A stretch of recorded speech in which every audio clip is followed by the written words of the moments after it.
Parla tifoso dell'Azzurra.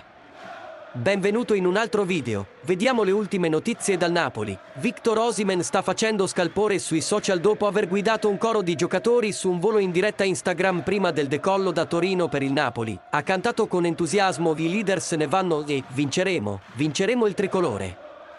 L'attaccante ha anche dichiarato in inglese che i napoletani possono mettersi a piangere, perché presto saremo campioni, e che nessuno lo merita più di te.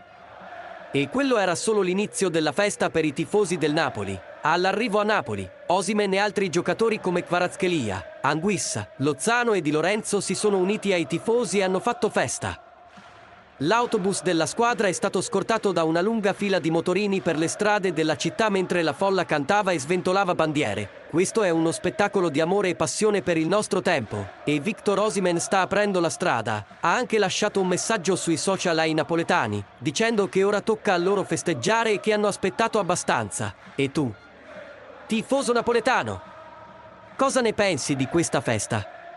Raccontacelo nei commenti e lascia il tuo like al video, così ci avvicineremo sempre di più al nostro tempo blu. Alla prossima volta, fan! E una domanda che ho per te oggi è: chi è il tuo giocatore preferito del Napoli e perché? Lascia le tue risposte nei commenti qui sotto. Forza Napoli sempre!